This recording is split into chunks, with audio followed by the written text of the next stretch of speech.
Hello guys, welcome back to my channel, Mason African Motives. Still working on engineering science N3. So in this platform we shall focus on the question paper which was actually written in November 2018, which is an X paper. So we shall quickly rush through the question paper and see what we're supposed to do, how we're supposed to answer these typical questions from this question paper.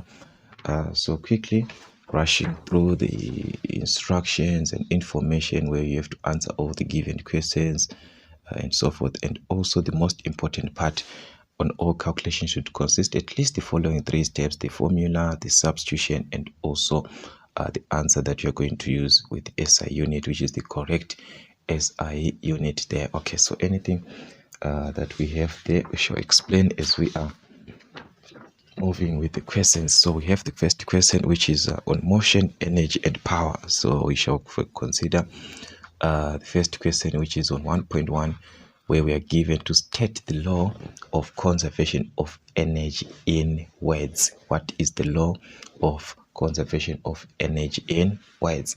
So in this case, guys, we have got a direct definition where we are given that it states that energy cannot be created or destroyed, but we know that energy can be converted from one form to another. So that's what we have in that case. And then we are given a motor car with a mass of 0.9 ton. All right, so that's what we are having in this case. We are given a mass of 0.9 ton, so which means definitely we can have our mass as an actual value as a,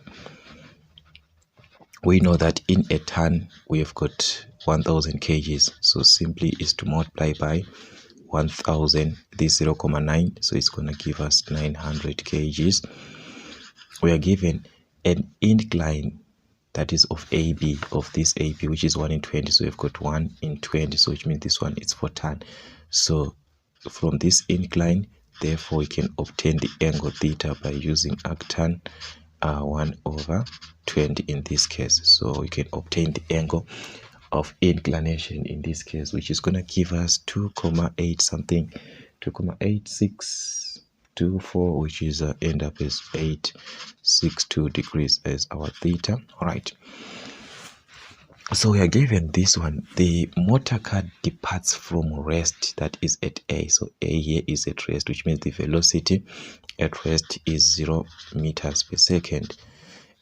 Within 12 seconds, that is the time which was taken, that was the time taken from A up to B, the time frame.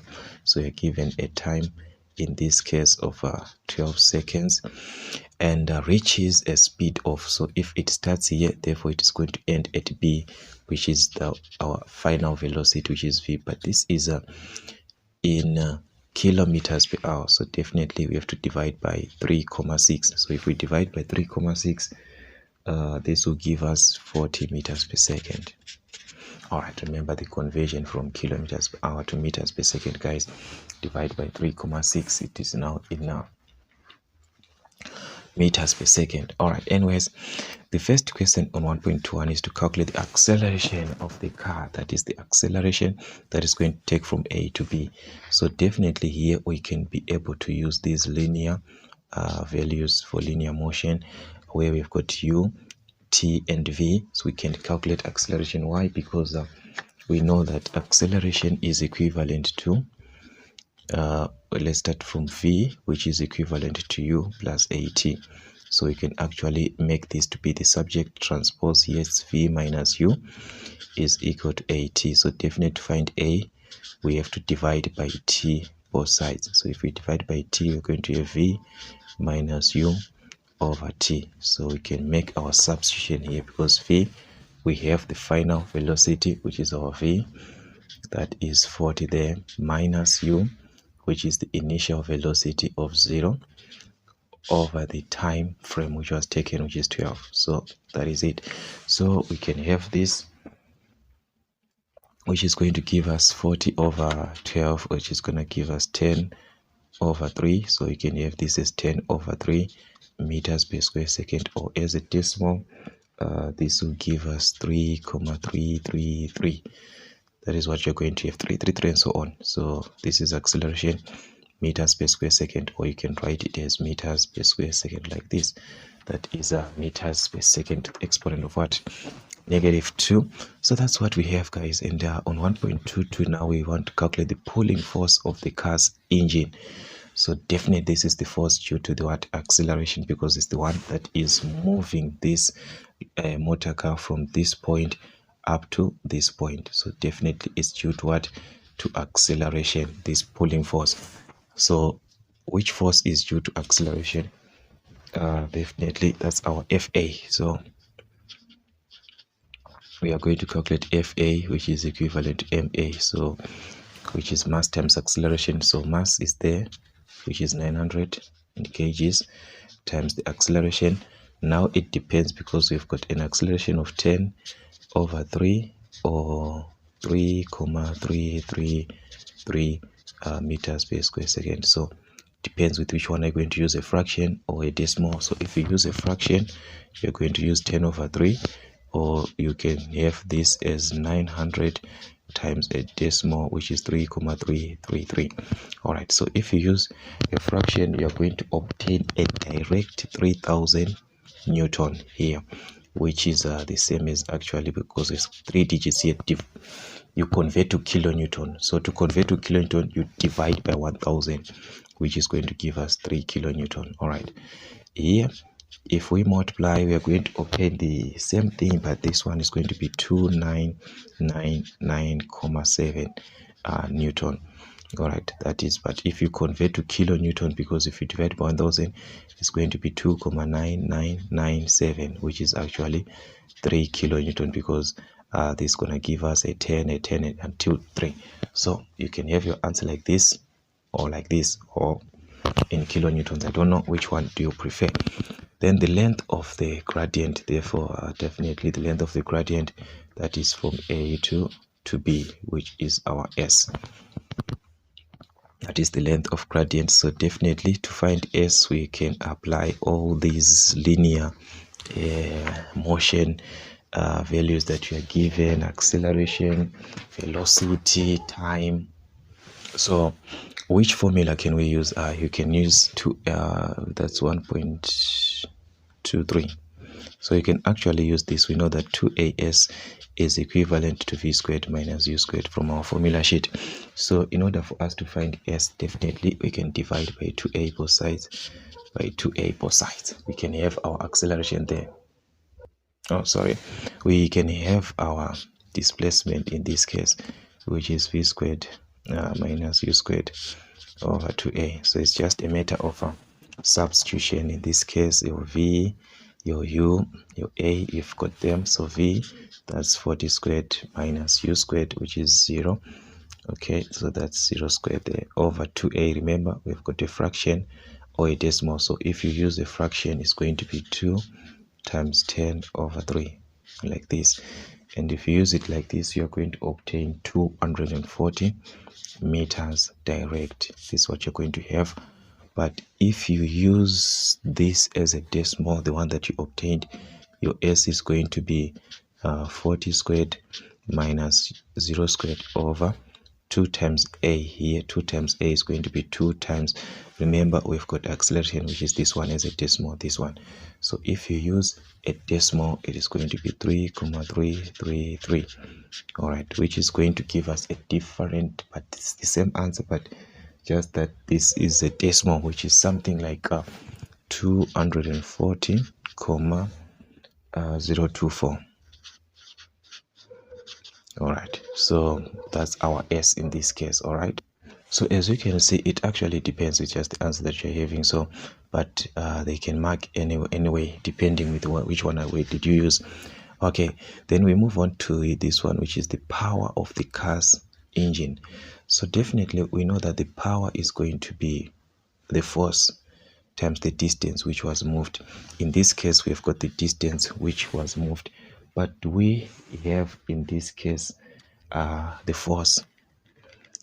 Okay, because we are saying power is a force times the velocity, but we do not have the force in this case because we need the frictional force. All right, we have got the time, and due to the point, because when it is at point B, it has traveled a certain distance So by traveling, there is definitely the kinetic energy which is going to happen until the final part, because finally our final velocity was 40 meters per second. So we can calculate the kinetic energy at this velocity of 40 meters per second, because we know that power is equivalent also to energy over time. So that's going to be 1.24, where we've got power, which is equivalent to energy over time. Our time should be in seconds, and the energy that we're going to use is the kinetic energy, where we know that kinetic energy is equivalent to half mv squared. So you can calculate the kinetic energy when it is at its final velocity of 40 meters per second. What was the kinetic energy there, so that we can know the power now? So it's going to be half of m. Remember, our mass is 900 times our final velocity, which is at 40 squared. Okay, remember our mass is 900, velocity 40, but this is squared, so it's 40 squared. So you can calculate the kinetic energy, which is going to give us 720,000 joules. Okay, now the power can be calculated, because we know that power is energy over time, so it's 720,000 joules over the time in seconds, and we have got a time of 12 seconds. So divide by 12 seconds, we are going to have our power as 60,000, which is in joules per second, but we know that joules per second simply means what? Watts. All right, so to kilowatts, you can divide by 1000, which is going to give you 60 kilowatt. That is if you want to convert your answer to kilowatt, but here we are just told to calculate the power, so you can just leave your answer even in watts like that. It's still one and the same thing. Okay, so on item 1.24, we are now asked to calculate the potential energy at B. What is the potential energy at this point B after moving that? So we know that potential energy that is the potential energy at top, this one.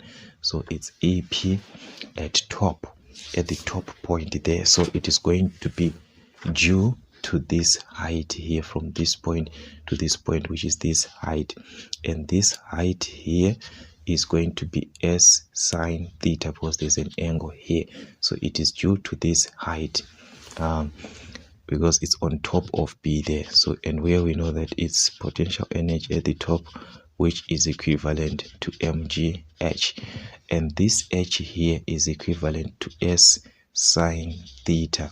So actually we are going to just write as h sine theta, but this is S sine theta from your remember from your mathematics that this is hypotenuse and opposite. Sine theta is opposite of hypotenuse, so if we make this h to be subject, it's going to be S sine theta, which is this displacement. All right, so that is what you're going to have in this case. So which means our EP at the top is equivalent. We have the mass, yes, we have got the mass of 900 times the gravitational acceleration times S sine theta. We calculated this S here, where we obtained 240 meters, or another one was 240, 024. That was 024 meters. So you just choose which one to use there. So it's going to be 240 times sine theta. And remember, we calculated this theta and obtained 2, from arctan 1/20. This is what we obtained, 2,862 degrees. So you can use this 240, or remember it was 240,2024. Okay, 240,24 there. All right, 024. All right, this was 024 exactly. This was 024. So you can choose which one to use, but as for me, I used this one, the first one, which gave me something like 105, not 105, 692,9951 joules in this case. Okay, so this is gonna be, so depend with what you want to put to kilojoules. Like I said, if you want to convert to kilo, you divide by 1000. So you're going to divide by 1000, and you're going to obtain 105,6929, which is going to give you 3, like that. All right, so that's your kinetic energy. But in this case, we do not have any need to convert this, because still we have to use this kinetic energy in order to us to calculate the power in this case.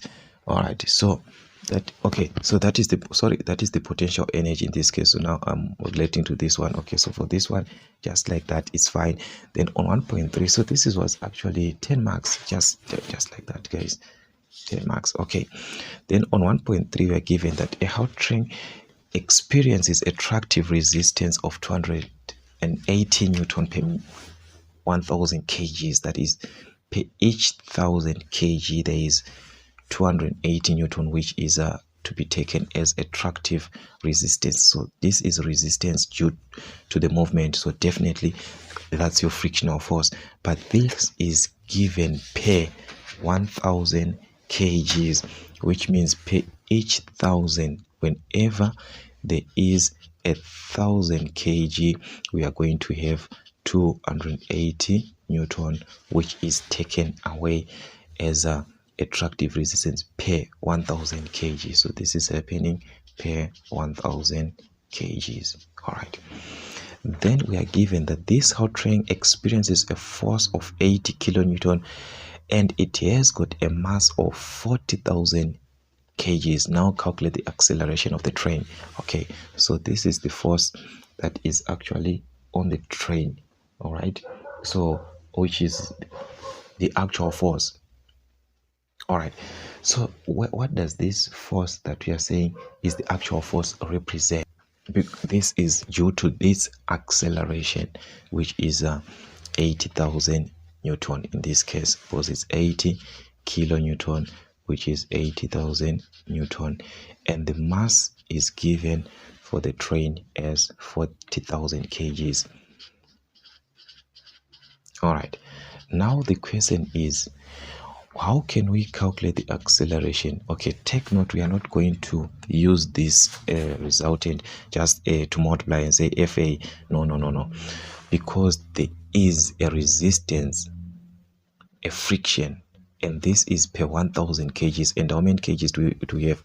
So in order for us to have the actual friction, it is going to be 280 newton per 1000, which means if we say per 1000, it simply means over 1000 kg, like this.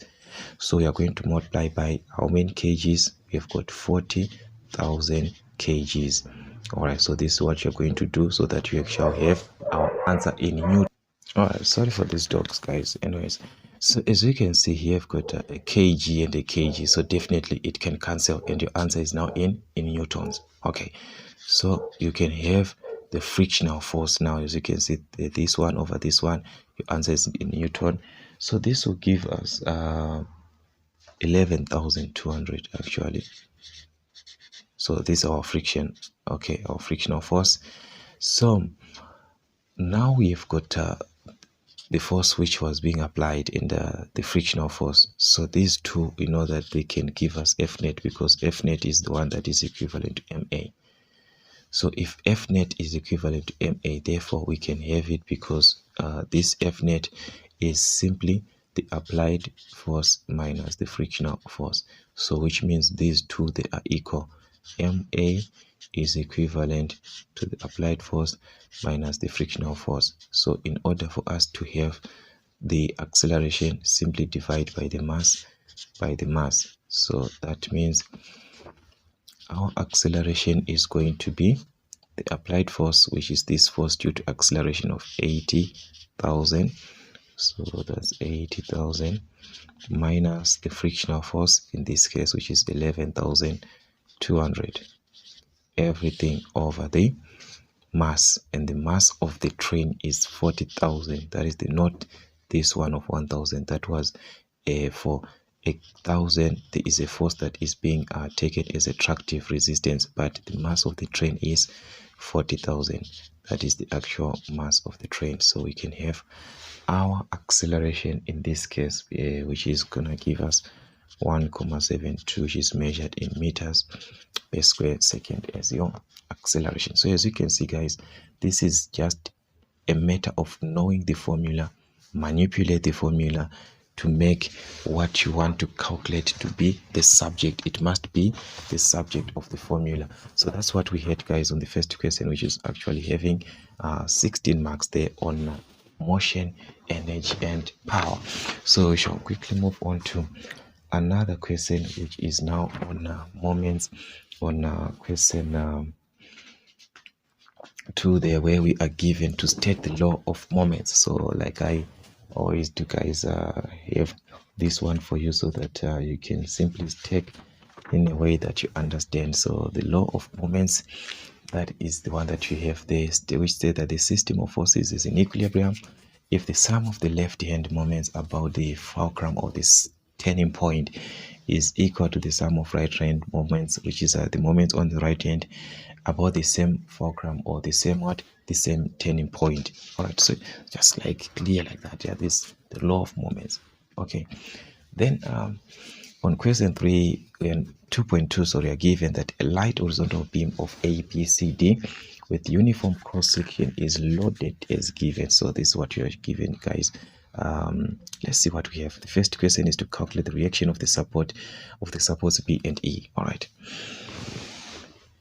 so I want you to just have a mindset of what is going to happen in this case, how the diagram is going to look like. All right, first we are going to start with moments at B. We are going to take our moments from B. All right, so if you are relating to moments from B, which means it's very, very important for you to know what is affecting your B on the left and also on the right. So this is your B here. All right, so take note, there's a distributed load of 6 kilonewton per meter, this one, which is affecting from B, A and B, between A and B. It is affecting between A and B for these 2 meters. So we shall have it between A and B, which is 6 kilonewton per meter times 2 meters, which means we have got 12 kilonewton as a force. That is between A and B, which is going to be separated between, if you divide 2 divided by 2, that is 1 meter and 1 meter. The same thing, this 6 kilonewton is distributed between this 1 meter, so we shall have another force of 6 times the distance of 1, which is going to give us 6 kilonewton. But this one is between 0.5 because this is 1. So 1 divided by 2, that's 0.5, which means in between here we've got 0.5 meters. All right, this is what is important to know, what is on the left side of B and what is on the right side, what is on the left and what is on the right side of what, of B. Now when it comes to E, because you are considering the support B this time, for E it is not that important this side. You are just going to distribute this 10 kilonewton per meter between the total distance of 2 plus 3, which is 5. So we shall just take it in between, which is 10 times 5, that will be 50 kilonewton. But now it will be separated between 5 divided by 2, which is going to be 2.5 meters here, 2.5 meters here. Okay, like I'm just giving you what you're supposed to have as your imagination, which is like this. So this is what I'm trying to say here for the moments which are about B. If we take moments about B, so this is meters, this is meters, so this is how it is going to look like. Like I was saying, from A to B we had 2 meters in between, then we were given 6 kilonewton per meter, so it's 6 times 2, which is 12. Then you divide between 2, which is 1 and 1. The same 6 is distributed between 1 meter, so 6 times 1, that's 6, between 0.5. Okay, then this one you just take it in between because you consider E as not functioning for this moment because you are focusing with B. Yes, you can separate between this side and this side is fine, or you can just put it along. I shall show you another diagram again, okay, so that you can understand me. So now once you visualize something like this in your mind, then it is going to be easier for you to calculate or to take moments about B to calculate the reaction of what? Of E. So this is what you're going to do, guys. Let's quickly, we have this as we are going to take moments about E in this case. Okay, so this is question 2.21. okay, so I'm going to start with moments to take moments about what? About B. So taking moments about B, as you can see, your E is going this direction, which is actually anti-clockwise. So the sum of anti-clockwise moments should be equal to the sum of what? The clockwise moments. So E, when it is moving to B, because this is your B here, this is your E going anti-clockwise, there's a distance that is going to maintain, which is 2 plus 3, which is 5 plus 1, which is 6. So you add everything, which is 6. So you shall have 6B in this case, that is force times distance, which is B times 6, which is going to end up as 6B. All right, that is it the only thing that we have that is moving in the anti-clockwise? Okay, take note, anti-clockwise, we are saying it moves like this back to B. Okay, all these, they are moving in clockwise. As you can see, this one is clockwise, clockwise, clockwise. But let's cross-check this one on the left side of B. It is moving this way, which is anti-clockwise. So we must add 12 times 1, which is on the left side of B, which is moving in an anti-clockwise direction. So we have to add that. So we are going to add 12 times 1. Take note, now there's a distance between 1 because it was distributed between 2 meters. Now it's 1 and 1. All right, now we take all these which are on the which are moving in the clockwise direction, because this is your clockwise direction. Okay, so we are going to start with 6 times, there's a distance between B which is of 0.5, so it's 6 times 0.5. so it's now on the clockwise, which is 6 and 0.5. so it is equal to 6 times 0.5, force times distance, plus we move on to this one of 50. There's a distance here, 50 between 1, so it's 50 times 1. Okay, plus you move on to 20 times, there's a distance between 3 plus 1, which is 4, so it's 20 times 4. Okay, plus we move on to another one, 50 now, which we took between the whole distance from D to E. So there's a distance between 2.5 here, so it's going to be 1 plus 3, which is 4. Then 4 plus 2.5, not 2 but 2.5, and this will give you 6.6. so it's 50 times 6.5, sorry, 6.5. so it's 50 by 6.5, like this. All right, so that's it, guys. 6B is now a matter of simplifying 12 times 1, which is 12, and in this case I want you to combine everything on that side, and this will give you 458. So transpose 6B is equivalent transpose, which means you subtract 12 there, which is going to give you 446. So divide by 6 both sides, divide by 6 both sides. Your B is going to be 74, that will be 74,33333, and so on and so on. So you just round off to 3 decimal places. That's our B. And as you can see, these all forces, they are in kilo Newton. So this B is going to be in kilo Newton, like that. Okay, so we have the support B from moments about guys, look how okay, we're talking from B, guys. This is going to be E. I hope someone saw this coming, guys, and was, hey, what is this doing now? This is E, guys. All right, I hope you actually saw this coming there. Okay, so because we are taking moments about B, and this is gonna be E back to B. All right, so pardon me for that, guys, please pardon me for that. Okay, so this is gonna be 77,3. so let me just write it somewhere here for E.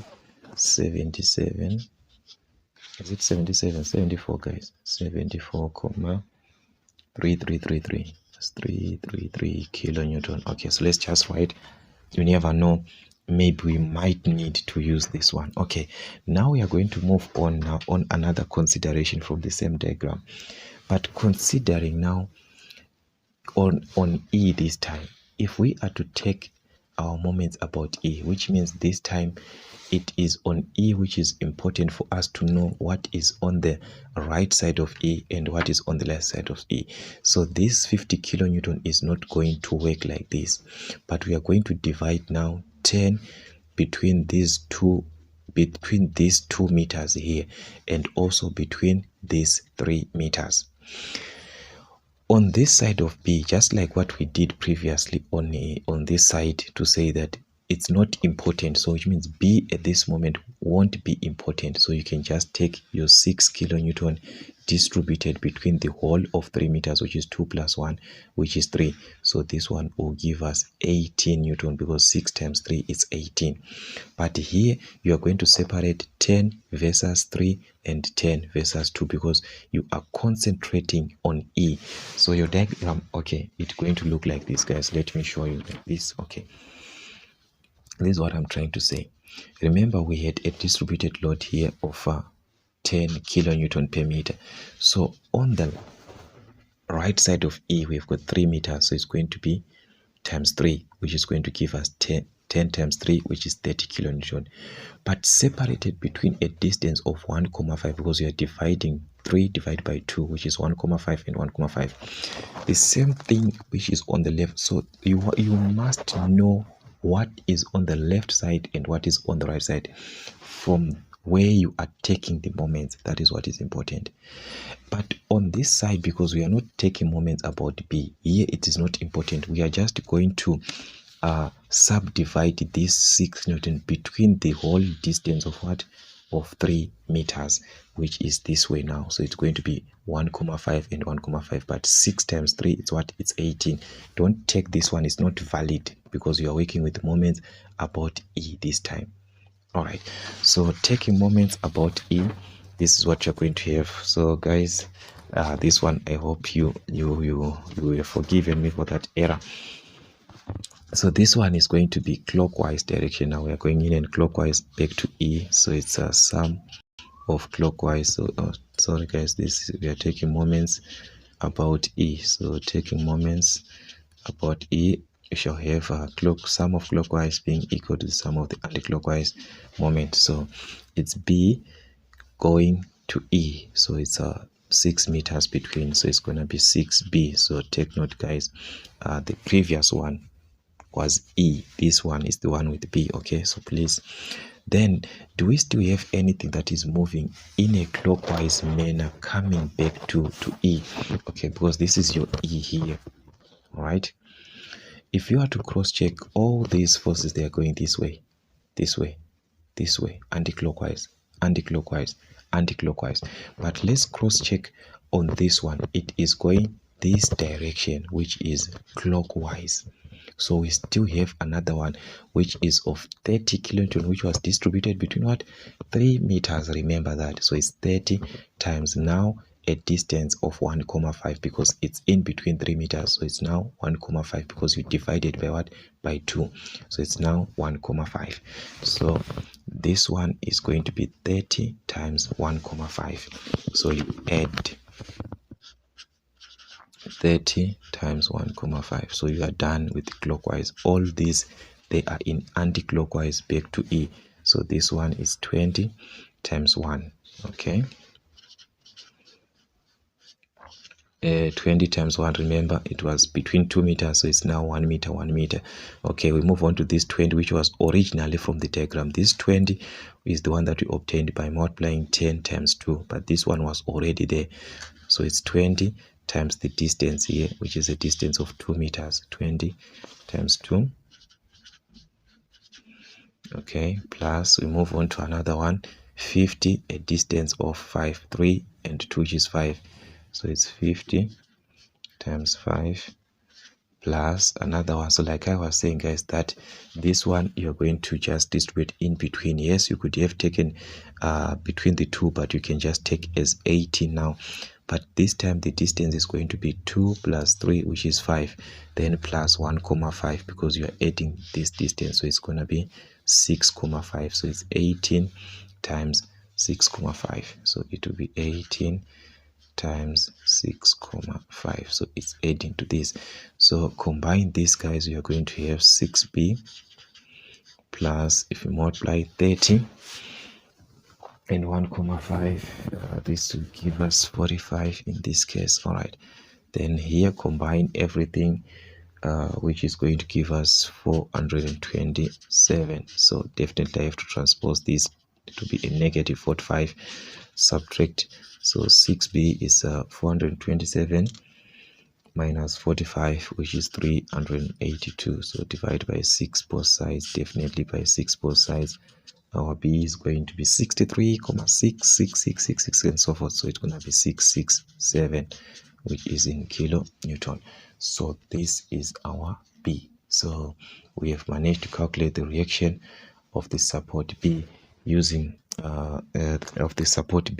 using moments about what? About E. Well, I think this part here that I want you to see. Okay, the other one. It's very, very important how you analyze your diagram. So this, you are not supposed to draw these diagrams. You are supposed to visualize these to have an imagination of this in your mind. All right, just an imagination is going to help us a lot. Okay, anyways, that's our B, which is 63.667. And where is my question paper? Okay, here. So I'm just going to write it here, 63.667 kilonewton, like that. All right. So take note here, we're just working on about the reaction. Now we are about to draw the shear force diagram using the suitable scale, show all the main. So as for me, I'm not going to work with any suitable scale. I'm just going to show you all the main possible values, which are important. Then as for you, you can choose your scale that is important for you. All right. But this is what is going to happen here. Remember, you are working with this is shear force diagram, so I don't know how it is going, if it is going to be clear, because remember, I'm not working with any scale here. This is just, guys, it's very, how can I have a scale on this paper here? Do you see that some of these things, they do not make sense? Okay, anyways, let's see. At point A here, this is at point 0 here, that is where we are starting. So that is our 2.222. So which means we are starting at 0 kilonewton, that is at point A. All right, then this is what happened. There is a distance in between from A to B, which is what? Which is a reaction, the support here at B. But before you move from A to B, before you do that, while you are moving along a distributed load.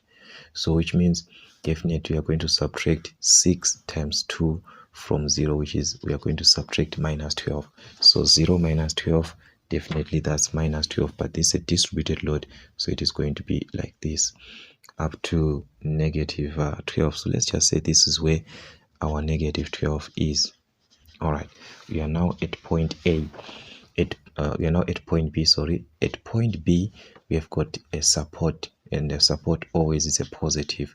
So definitely we are going to add at this minus 12 here, you are going to add this value because it's a positive, like this, guys. This is what I'm saying. This is what I'm saying. You are now at minus 12. All right, so you're going to add minus 12 plus the support, which is at B. At B, we have got 63,667, like that. So you add these two, and if you add these two, you are going to obtain 51,667, which means that is where you are, and it's a positive, this one. So it's going to up to 51,67 at top there. So it is going up to that value, and this one you are just going to draw a vertical line in this case. So just draw a vertical line which is going up. All right, guys, this is a vertical line. Okay, so you're going to just draw a vertical line which is going up because the support, so it goes up to 51,66, whatever that value that I gave you guys. It was what? 51,667. So up to 51,667 kilonewton. All right, so we have now moved from B, which means we have to apply the distributed load again in order for us to apply this of 50 kilonewton because it's going downwards. But there's a distributed in between B and C, which is distributed between 1 meter. So 6 times 1 gave us 1. So you're going to subtract 6 because it's going downwards. At this value that where we are now at 51,667, you subtract 6 times 1, which is just 6. And this is going to give you 45,667. So this is what you just do, guys, throughout. So this is distributed, sorry, it moves like this. So it is going to move up to 47, and it's a positive, so which means it's still above the line. So you just draw until a point which is above the line, maybe somewhere here according to your scale. That's a point which is at 45,667 kilonewton. That's what you're going to have. Okay, then at this point, after the distributed load, that's where we are having this point load, and it's a point load. And whenever there's a point load, you subtract. So there's a point load of 50 kilonewton, so you subtract 50. So on this number here, subtract 50. So if you subtract 50, you are going to obtain minus 4,3333. So it's a negative. So it's going down, and it's a point load, so it's going down, but it's below this minus 12. So it's going to go down. Just assume to be maybe at this point, because minus 12 is here, so definitely minus 4 can be here. Minus 4, this is minus 4,3333. All right, 333 kilonewton. This is what I obtained here. All right, so take note, guys, at this point we are now at minus 4,33, which corresponds with this point of minus 50. But after that, there is a distance of 3, and there's no distributed load. It's just clear here, so you just move your distance in a horizontal manner. There's nothing there, so you just move a horizontal line, all right, for that distance. So you are still at minus 4,33. You are still at this value, so this value corresponds with this value, so there's no need for us to write it. But at this point, what happened, there is, after this distance, there's a point load, as you can see here, a point load of 20 kilonewton, and the point load, it goes down. All right, so you're going to subtract this point load at minus 4, so you are at minus 4,3333, like that. You subtract minus 20 because it's going down, so it is going to end up at minus 24,333333. All right, so we saw this one, it's a point load. So minus 24 is actually greater than minus 4. So definitely it has to go further, minus 12 somewhere here, and it's a point load, so it has to go further, maybe at this point here. So this is where we are now, at minus 24,33, just like I showed you guys. All right, then we have moved at point D now. So between D and E, there is a distributed load for these 2 meters between D and E. So it is going to be 10 times 2, which is 20. So you're going to subtract 20 from this number that we are, this one, at minus 24,333. So you just subtract minus 24,333 minus 20. Which 20 is this one? This is not this one, no, it's this one of 10 times 2 between the distributed load. So it is going to give you minus 43,333.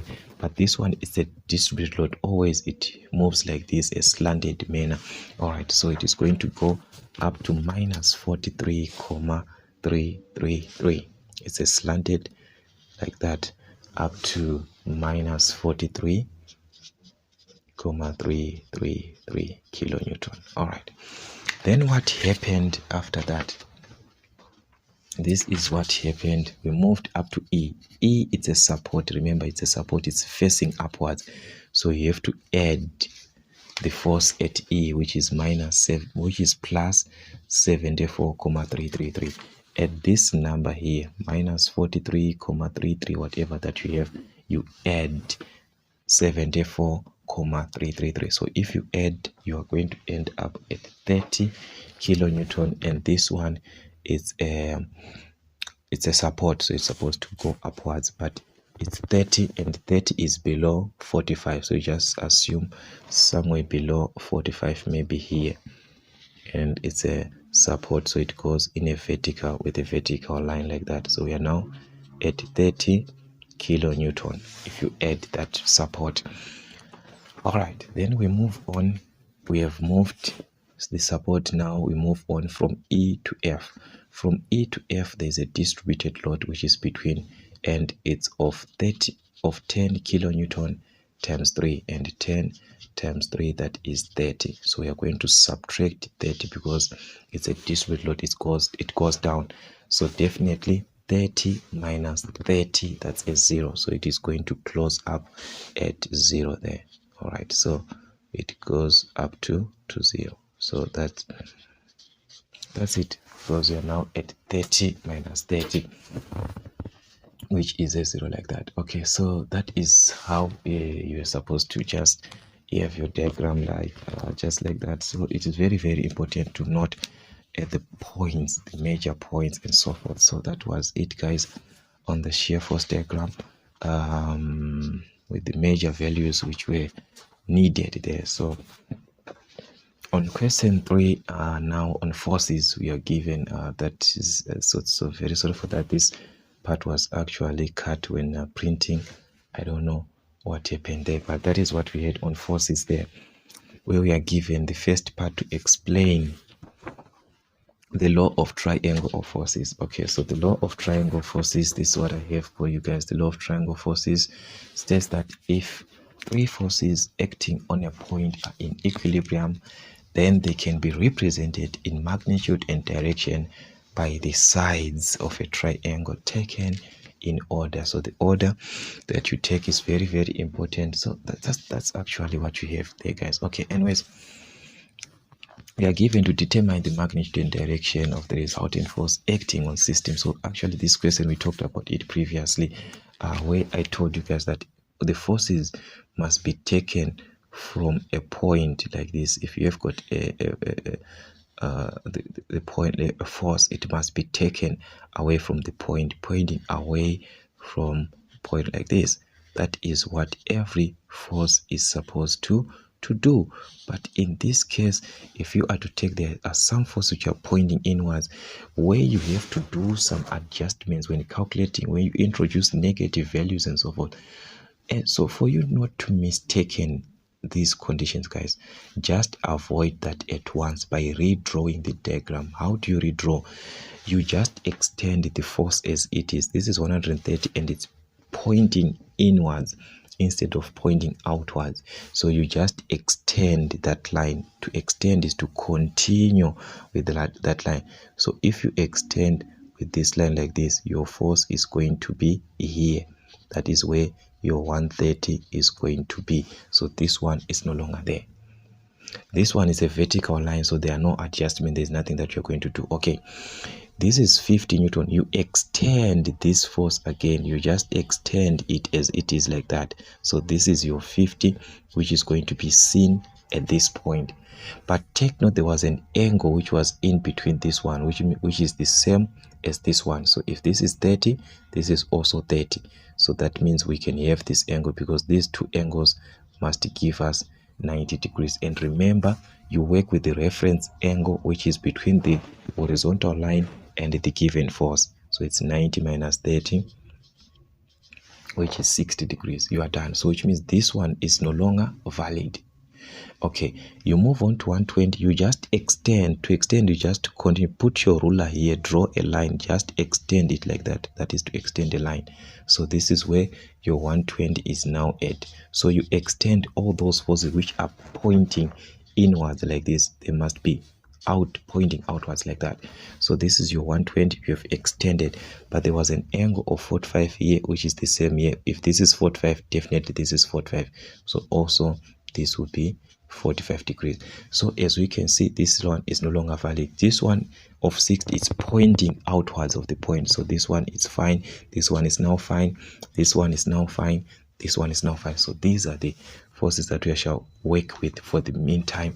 Okay, so what I'm trying to say is this, guys, your diagram was going to look like this at the end. So where we took 120, you're going to remain with broken line because we have taken it from that side. So this is 120.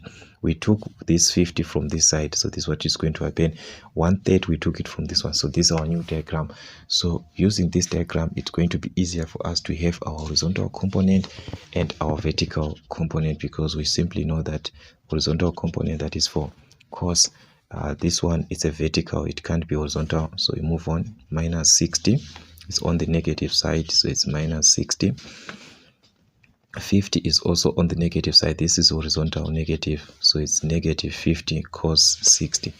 Negative 50 cos 60 degrees. And this one is on the positive, because they're talking of the left side, of the right side, sorry. So this is positive horizontal, so it's 120 cos plus 120 cos 45, because they're positive, this one.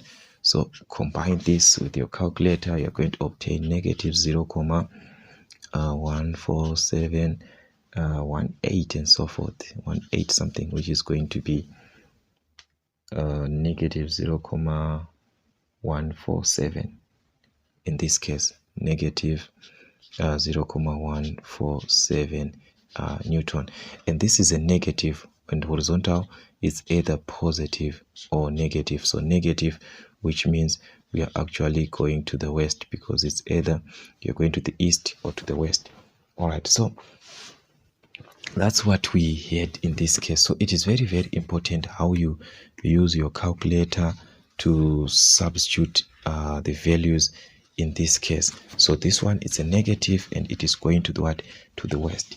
All right, anyways, let's move on to another part now, where we have to calculate now the vertical components. Okay, so the vertical components, this one, they have y. So this one is a straight vertical, just like what we said. So you're going to take this as positive 130. It's a positive going upwards, so that's 130. According to being vertical, anything that is below this line is a negative. Anything below here, it's a negative. And also this one cannot be a vertical, it's a straight horizontal. So this one is going to be minus 50 sine 60. Minus 50 sine, because it's below the horizontal line. Also this one is below the horizontal line, so it's minus 120 sine 45 degrees. All right, so you play around, guys, with gymnastics there on your calculator. You're going to obtain a positive value of 1,8459. So this is going to change to 146, which is a positive. So definitely, if it is a positive, it means, because it's a vertical, so positive, that's north, negative, that's south. So this one is actually going to the north. All right, so that's what we have there. So that's your horizontal component, your vertical component. So definitely we have to find, in this case, the resultant, the angle, and so forth. So in this case, the resultant, guys, we know this one is just going to be the square root of hx squared plus vy squared, which is going to be the square root of hx, the one that we obtained, minus 0,147 squared, plus vy squared, which is 1,846 squared. All right, so this giving us a decimal of 1,852 something like that, which is in Newton. So that's our resultant in this case. We just cross check, guys, and so forth. Okay, so now what you need is to calculate the direction. We need the direction in this case. So in this case, for you to have the actual direction, remember that is going to be theta.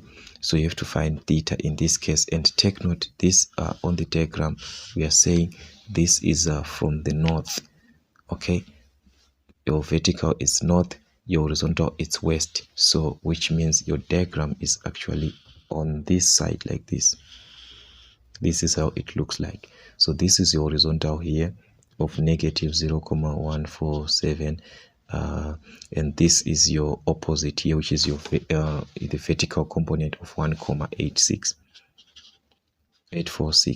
So this is your theta, which is the actual angle that you need. So it's going to be from east going from west, guys. This is your west. Remember, this is your west and this is your east. So it's going to be from west going to the north, this way. from this direction, west going to north.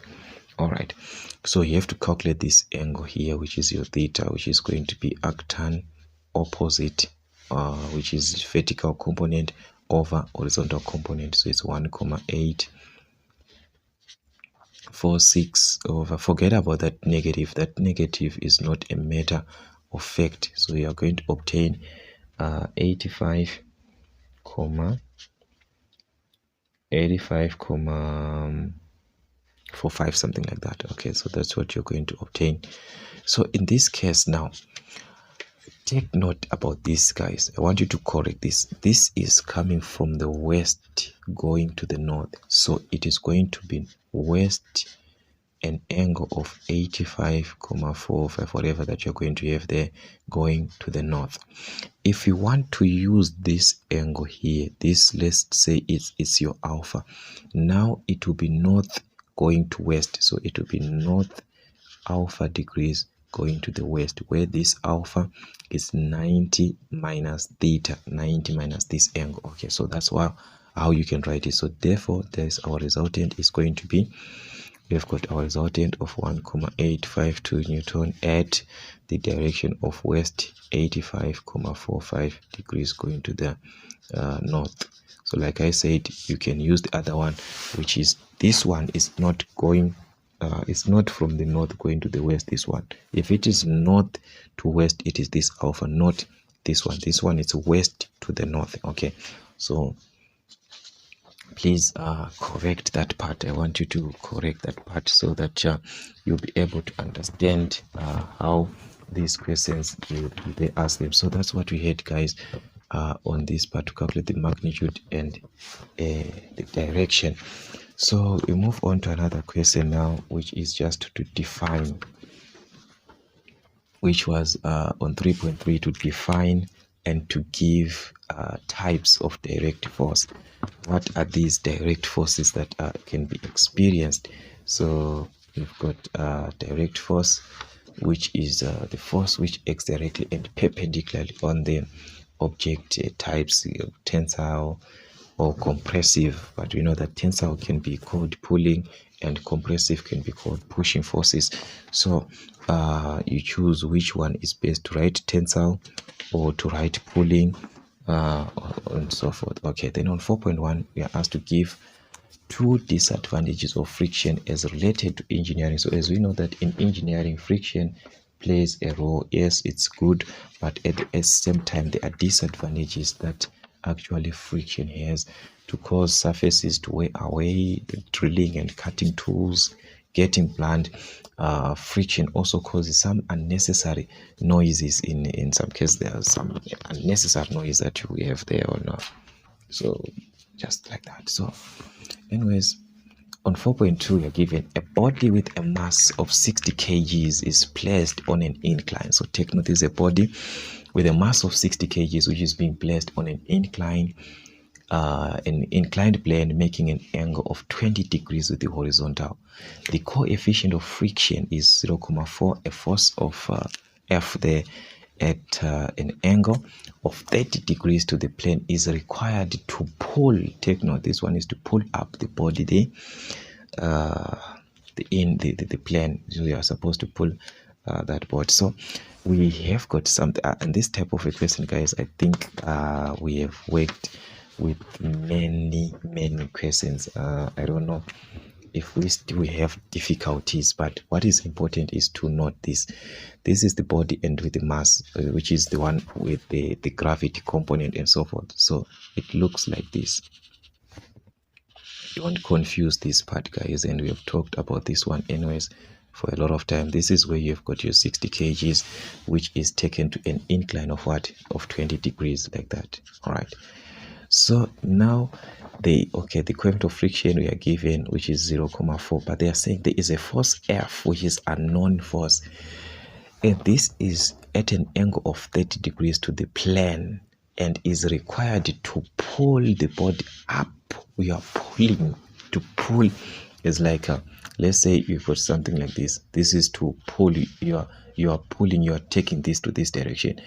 To push now is like you've got an object like this, you are doing like this, now you are pushing. But to pull is to start from the other end, like the object is following you. So if this force is to pull up this body, it is supposed to be like this, to pull like this at this point going up. So this is our force, because there's a certain angle in between of 30 degrees there. So we've got a certain angle which is in between of 30 degrees. So this is our unknown force F. Okay, so this is our unknown force F. So definitely, as we can see, due to this force and the angle, there is going to be the resultant, there are going to be forces which are going to have here. This one according to the opposite, which is going to be F sine theta, because it's opposite here. And this one according to the adjacent, which is going to be F cos theta, which is 30 degrees. Let's just put the angle which is 30 degrees. Theta is actually for this one normally. Okay guys, sorry for that. Let me just try and adjust. I don't know how did I put this set up now. Let me just try and adjust this side, guys. All right, this is what you're going to look like I was saying, that this one is actually on the opposite here, so it's going to be possessing sine, and this one on the adjacent, so it's going to possess cos. It will be F cos, and this one will be F sine. All right, so this is it. We know that we have got our normal reaction in this case. So this is important that you're going to analyze your diagram. This force, remember, is going up, and this you are pulling, so all is going up. And definitely, if you are pulling up, you're going to be opposed. And what opposes is the frictional force. And what opposes the normal reaction is the weight, which is now due to the gravity component, due to what, to the, which is perpendicular to the what, to the plane. And as you know, it will be like this. To be like this here, where we have got this 20 degrees now transformed to 20 degrees here, and this will be your perpendicular component, which can be written as FC, which we know that is W cos theta, or mg cos theta in this case, which is cos 20 degrees. All right, so in this case we've got our parallel component, which can be written as Fs, which is equivalent to mg sine theta, which is actually sine 20 degrees. So these are some of things that you're just supposed to generally just to imagine, an imagination of that is supposed to be there when you're answering such type of a question. Once you have this, it's going to be easier for us to attempt the question, because here we need the component F parallel to the plane. Okay, so the component F parallel to the plane is this one, because this is our plane. So the one that is parallel, this is your F cos 30 degrees, or you can even just write it like that. So let me just put it this way. This is 4.21. So this one is just F cos 30 degrees. All right, and can be written cos 30 gives us 0.86, something like that, F. So you can write it like that, or you can just write it as F cos 30. Okay, no worries for that one. Okay, then we need the gravity component parallel to the plane. This one is due to gravity, which means we are talking of this with mass, and due to the weight, due to the gravity. So the weight component is going to be the one that is parallel.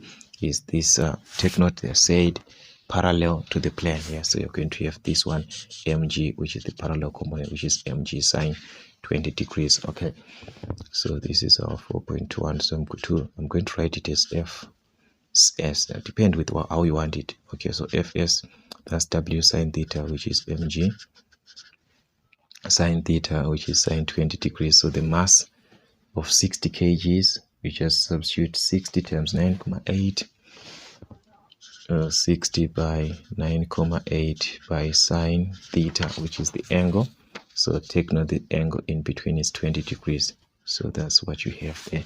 So it's a matter of also substituting properly and presenting properly there. So this is going to give you 201.178, which is 18.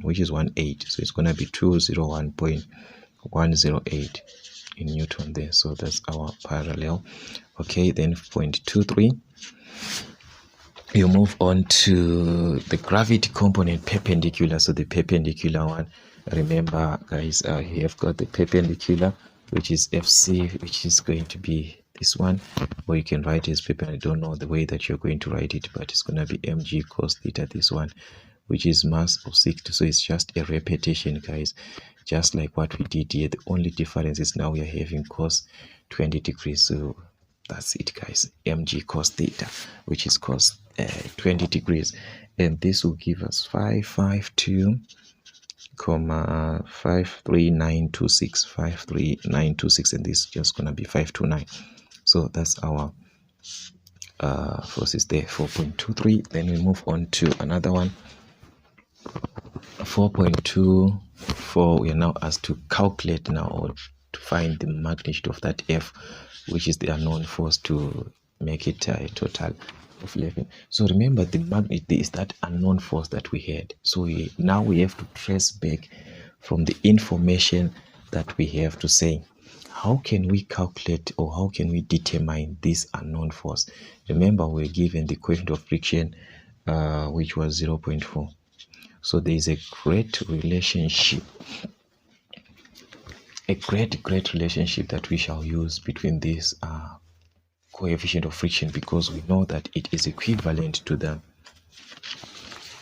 coefficient of friction is actually, so this is 4.24, yeah, 4.24, guys. All right, so we know that this is equivalent to the frictional force over the normal reaction in this case. All right, but do we have these values? Because why are we actually using this? Because these are the values that we can have them in terms of F, because we want something that is going to leave us with F inside the equation, or in equation that is going to have F.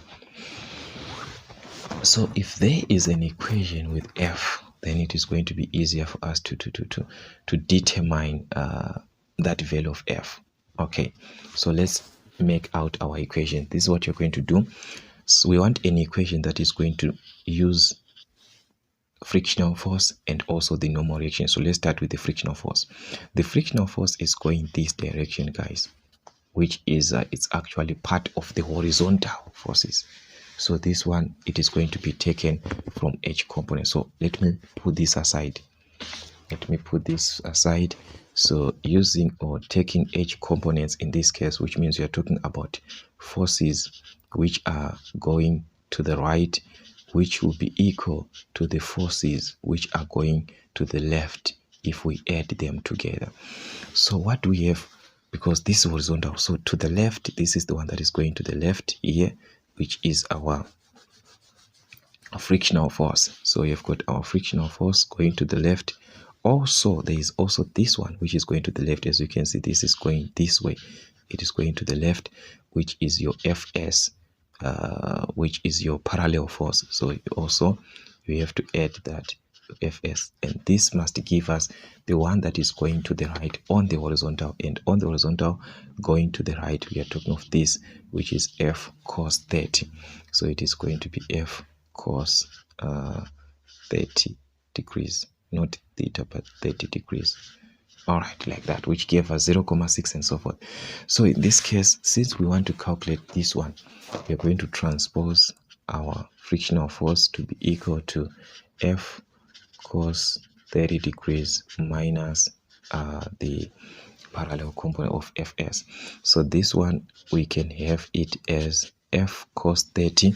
Remember, we simplified this before, and we have it, so it's just a matter of substituting this one that we have 0.866F minus Fs, which is this one, which is 201.108. We already calculated this, so let's just keep this aside as it contains F. So we just have to keep this aside, okay, like this. Then we move on to the normal reaction, because it's also part of the equation. So can we formulate something from the normal reaction? The normal reaction, as you can see, is going upwards there, so which means definitely is something that we have to use in terms of the vertical components, in this case was the vertical part. So the sum of the upward forces, those which are going upward, must be equal to those ones which are going what? Which are going downwards. So that's it. Sum of upward forces should be equal to the sum of the downward forces. So what is going up? We have got the normal reaction which is going up, and also this F cos 30, F sin 30, this one, it is going up like this, as you can see. So these two, if we add them, they must give us this one which is going down, which is below this one, which is our FC. Okay, so the normal reaction going up plus F sin 30 degrees going up, together they must give us the downward force, which is the horizontal, which is which is the FC. Okay, now what we need is the normal reaction, because we need to substitute it here. So you have to make our normal reaction to be the subject of the formula. So definitely it is going to be FC minus F sine 30 degrees in this case. Okay, we calculated FC before, so it's just a matter of substitution here. Your FC, which is this value 2.539 minus sine 30, which gives you 0.5. So it is going to give you 0.5 F. So this is the normal reaction that we want here. So as you can see, it contains F. So that now we have with these, so it is going to be easier for us now to work. Let me take these values. Okay, where I wrote this. Okay, here, this is where I wrote this, guys. So I'm going to take this. Remember 0.4, that's our coefficient of friction. So we're going to substitute here our coefficient of friction. 0.4 is equal to the frictional force. Okay, where did we write this? This is here. This is our frictional force in terms of F. So you substitute this in terms of F. 0.866 F minus 201,108. Everything over the normal reaction, also in terms of F. So this is your normal reaction in terms of F. You substitute this 552.539 minus 0.5 F. So it's now an equation where you have to solve for F. So as you can see, just like over 1, you can solve by cross multiplying. Remember, cross multiplication, guys.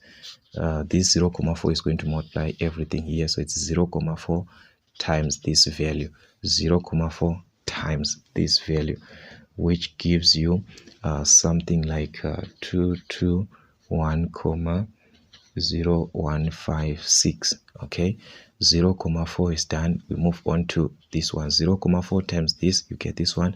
So it's now 0.4 and minus 0.5, which is minus 0.2. This one is going to give you minus 0.2 F, which is equal to, if you cross multiply, this is 1, which is going to multiply this side here. So 1 is going to multiply this and also this. So any number times 1 just remains as it is. All right. Or you can use your calculator to multiply and cross check, guys. It's mathematics. You can cross check if you are not agreeing with this. Transpose your value so that you can calculate the value of the unknown. So definitely I'm going to leave this as a positive here. Transpose this, a negative is going to be plus 201,108, which is equal to 0.866 F. So if I transpose this minus 0.2 to this side, is going to be plus 0.2 F. So add these two. Definitely I have to add these two, which is I'm going to obtain 422,1236, something like that, which is equal to, add these two, I'm going to obtain 1,066 F, like that. All right, so this is now what I am having from this platform, guys. So definitely we have to divide both sides by 1,066. All right, so just cross check, guys, from your calculator also there what you're obtaining. So this will be our F.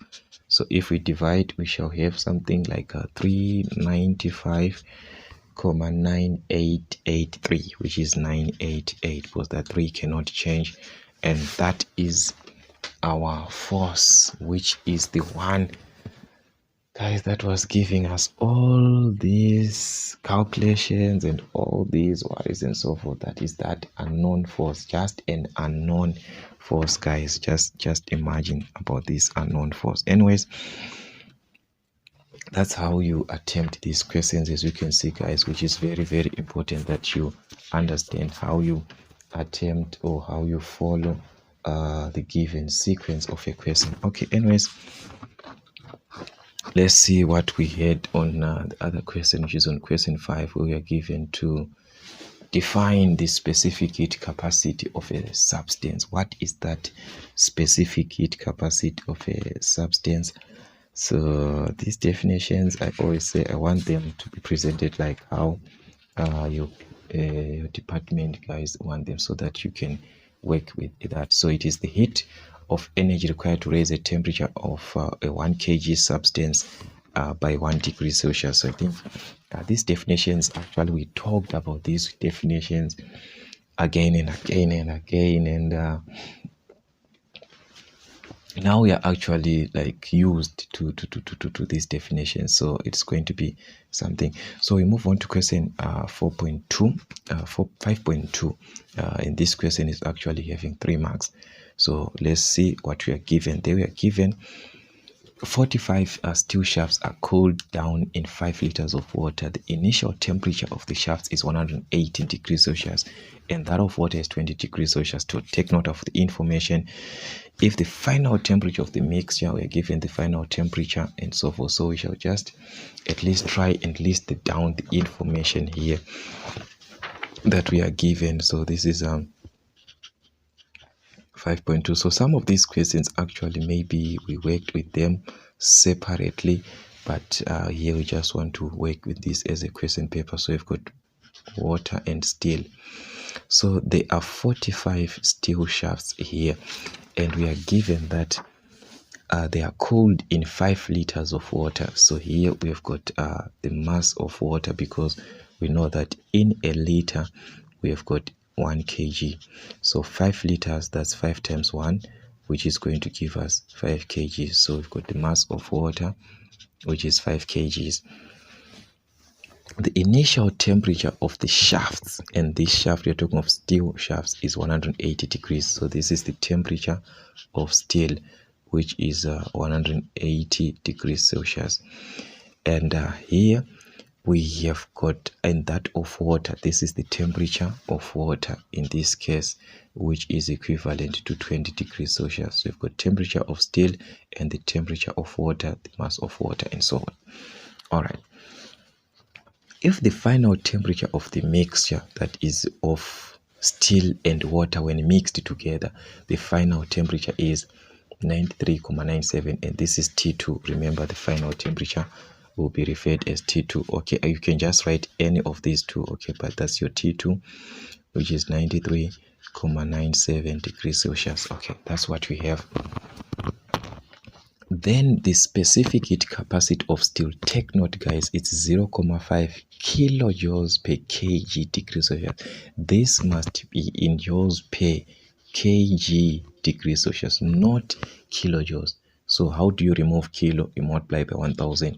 So 0.5 times 1000, which gives us the specific heat capacity of steel to be 500. If you multiply by 1000, which is 500 joules per kg degrees Celsius. Okay, and that of water is 4.18 kilo again. So you multiply by 1000 to remove kilo, which is going to be specific heat capacity of water, which is going to be 4187 joules per kg degrees Celsius, like that. Okay, so the question is, what is then the mass of each? And they wrote it in bold for you to know that you are calculating each mass of each out of these 45 steel shafts. What is the mass of each? All right, so this is it, guys. We know that whenever you are to put a steel shaft which is hot in a container or whatever that you're putting where there is water, definitely the temperature is going to reduce. So which means heat is going to be lost from the steel shaft and it is going to be gained by water. So we are going to take that relationship in order for us to have the mass. So you know that the Q that is lost by the steel is equivalent to the heat that is gained by water. So water is gaining. So what is this Q for steel? Remember, it's mass times the specific heat capacity times the change in temperature. But this change in temperature is equivalent to the temperature of steel minus the final temperature. That is your change in temperature. And here it's mass of water times the specific heat capacity of water times the change in temperature, which is T2 minus the temperature of water. Take note because it's gaining, so T2 is going to be subtracting the temperature of water at the end. So since we want the mass of steel, because we do not have the mass of steel here, let's just make it the subject because it's clear. This one is just make the pose, everything is there. So how can we make this to be the subject? Just divide. All right, specific heat capacity of steel into temperature of steel minus T2, divide both sides, specific heat capacity of steel into T steel minus T2. So this can give us the mass of all the 45 steel shafts. So just substitute into that formula. So on top here we are talking of water and down steel. So on top we've got the mass of water, which is 5 times the specific heat capacity of water, which is 4187 times T2 minus T water. T2, that's 93.97 minus the temperature of water, the initial temperature of water, which was at 20 degrees Celsius, over the specific heat capacity of steel, which was at 500 joules, times the temperature of steel, which is, remember, the temperature of steel initially we were at 180 degrees, minus the temperature of the mixture, which is T2, which is 93.97. So that's how you simply transpose to calculate the mass of steel. So this is going to give us the mass of those 45 steel shafts, which is going to give us 36,0051 and so forth. So to 3 decimal places, that's going to give us 36,001 kgs, which is the mass of steel.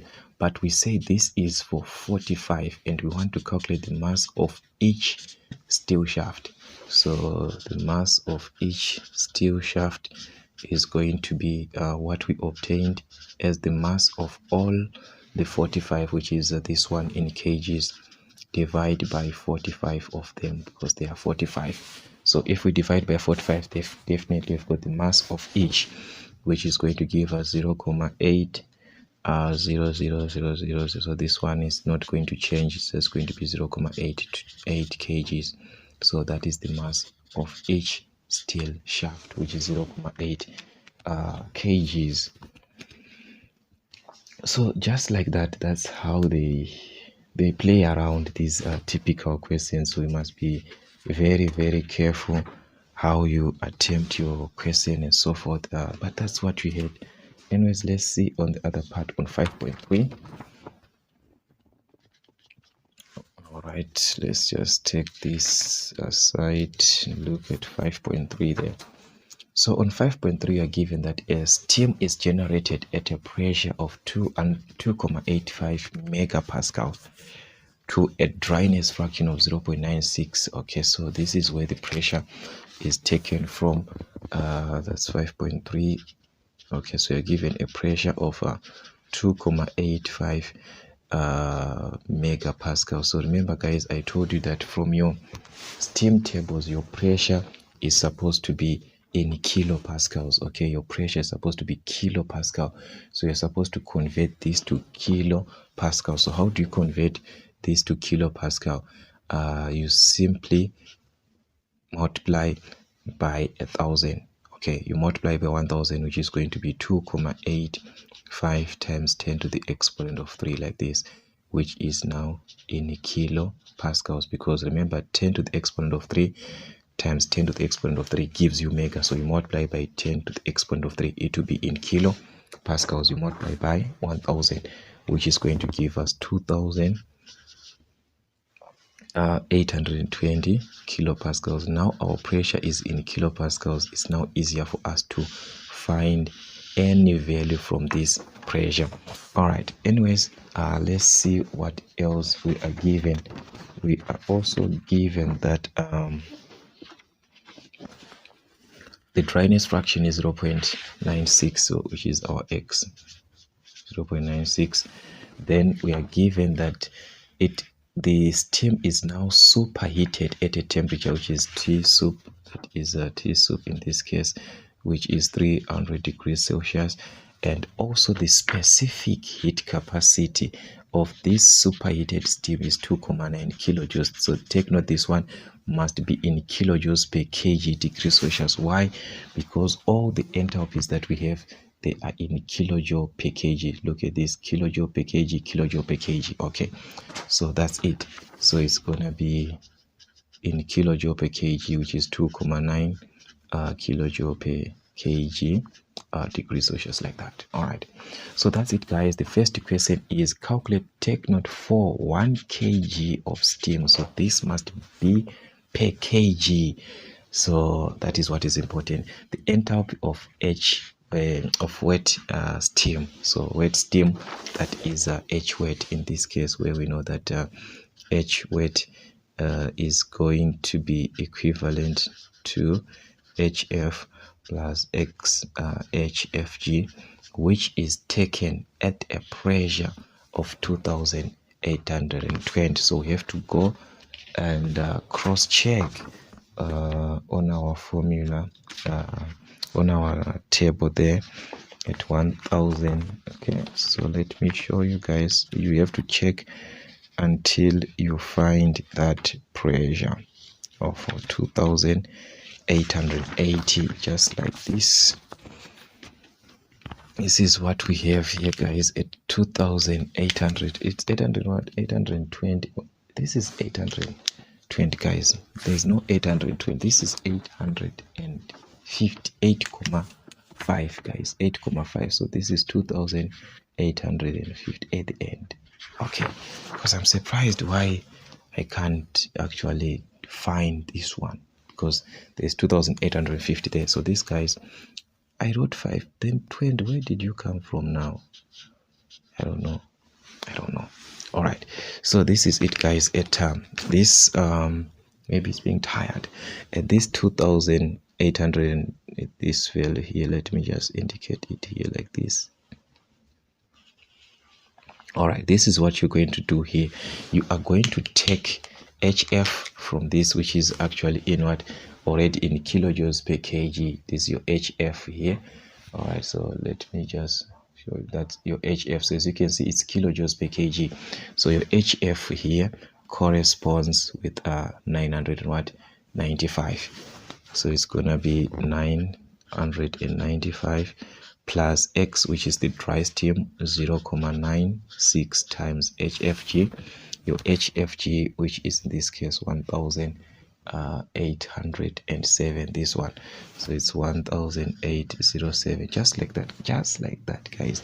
You obtain your answer, which is 995 plus, it's gonna give us something like 1,734,72. Then we add these two, which is going to give us something like 2729,72, which is in kilojoules per kg. So take note, they said per 1 kg, per. This is for 1 kg, just for this 1 kg. So if they said for 3 kgs, 5 kgs, 10 kgs, you multiply by that number of kgs. Maybe they said for 3 kgs like this, you multiply your answer times 3, but here is for 1 kg, so your answer is just to find like that. Kilojoules per kg, we having as this as our end up, like just like that, guys. All right, so another question, which is the dry steam, which is Hg. So Hg, you can just take it from there, guys. This is direct. This is your Hg at 2850 kilopascals. Our Hg here is equivalent to 2000. This one 2802, as you can see, this is the same 2802 at this Hg. All right, that's 2802. So this one, it's a direct value, 2802 in kilojoules per kg. Maybe you didn't want to take it direct like that. You could have used the formula where we know that Hg for dry steam is equivalent to the enthalpy, where we are having our normal steam plus the one for the evaporation. So that's it. So your HF plus HFG, which is your HF, remember we are the ones who took these ones HF before. This is your HF here, which is 995 plus our HFG. We took this, our HFG, which was 1807 from out. So it's going to give us the same answer. If we add, we have the same answer, which is still 2802 in kilojoules per kg. So still that was the same answer there. Okay, then another question, let's quickly cross check another question, which is the superheated steam, which is H sup. All right, so the superheated steam, since we have got our, okay, let me just write here, this is our H superheat. So we have got, in this case, the dryness fraction, I mean the specific heat capacity, and also the change in temperature. So it's going to be this one, that's our formula, which is going to be the specific heat capacity for the superheated steam times the change in temperature. But this change in temperature is equivalent to the superheated steam minus the saturation temperature at saturation, that is our saturated temperature at a pressure of 2850.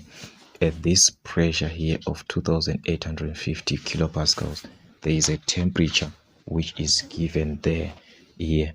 At this pressure of 2000, there's a temperature, this one, this is your temperature, and take note, temperature is in degrees Celsius, and here the temperature is 231,0. So that is what you're going to substitute. So Hg is there. Remember, we calculated this, we obtained 2802 plus the specific heat capacity for the superheated steam, which is 2,9, into temperature for superheated steam, which is 300 degrees Celsius, minus Ts, which is this one that I was showing you, the temperature at that pressure, which is 231,0. So it's 231, just like that. So you combine everything. This is going to give you 2802 plus these two are going to give us 200,1. So if we combine, this will give us 3002, guys. Okay, 3002,1, that will be in kilojoules per kg. So like I said, guys, that it's very, very important that you note whatever that you are given. It's very, very, very, very important information, and also to understand your steam tables. You will be given this when you are in exam, but you must be able to use them before exam. You must be able to know how to just use them.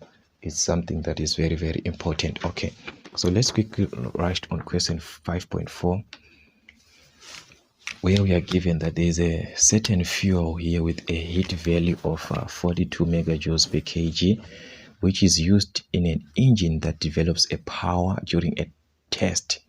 The test lasts for 35 minutes and the thermal efficiency is 45% obtained. All right, so let's just list our information. We've got the heat value for a certain fuel that we are not told, which is 42 megajoules per kg.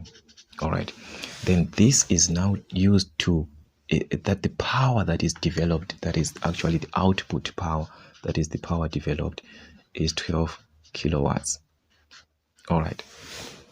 The test lasts for 35 minutes, which means the time frame, the time during this is 35 minutes, and the thermal efficiency of this is going to be 45%, which is as a decimal.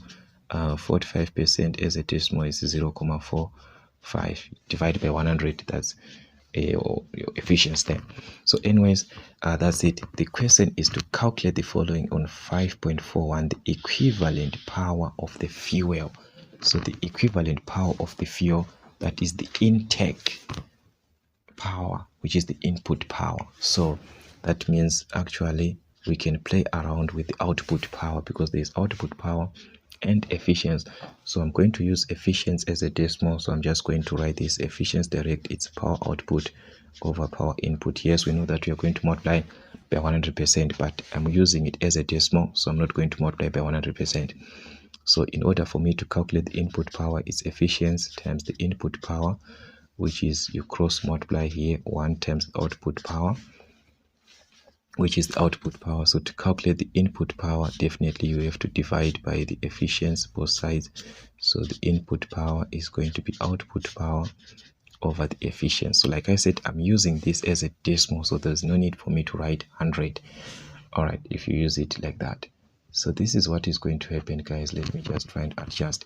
So your output power is 12 kilowatts. So if you use this in kilowatts, that means you shall have your final answer in kilowatts. So it's efficiency 0.45 as a decimal, and this will give us 26,666 and so forth, 26,666 and so on, which is going to be 0.7 in kilowatts. So this is our input power, the one that is needed, or the one that is taken by what? By the fuel. So if this is the equivalent power of the fuel, therefore what about the heat that is to be dissipated by the fuel? Because you have the mass of the power of the fuel, so which means we can also know the heat energy of the air of the fuel, because we know that this power is equivalent to energy, since we want to calculate energy, and we know that energy is equivalent, power is equivalent to the energy over the time. All right, and we want to calculate this energy, so definitely we have to cross multiply, just like what we did. 1 times E, which is E is equivalent to PT, which is power times time. But remember, the units of measurements, also the time, whenever you calculate this, remember this will be in joules per second, which is going to give us watts.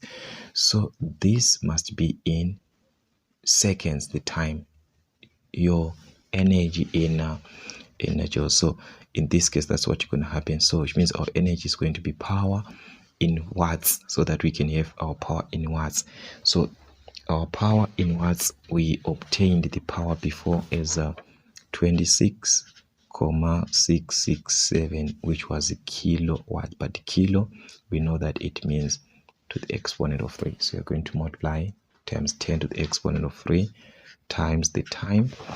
The time that we have, yes, is there, but this time is in minutes and is supposed to be in seconds, where we know that in a minute we've got 60 seconds. So definitely have to multiply 35 times 60, so that we convert this to seconds. That's 35 by 60, like that. So that's gonna be our E, which is the energy, which is 5600 0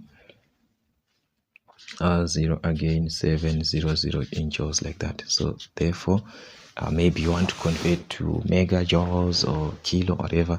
So to megajoules, you divide by 10 to the exponent of 6 or by 1 million.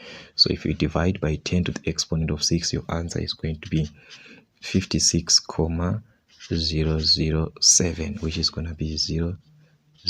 So it's going to be 1. And that answer will be in megajoules. On your calculator, it will be like 56,00, like that, 7. But it's now already in what? It's now already in mega, because you divided by 2 to the exponent of 6. So it will be in megajoules. Okay, so that's what you are going to have as the energy there that was being dissipated by the fuel. Then we move on to the mass of the fuel.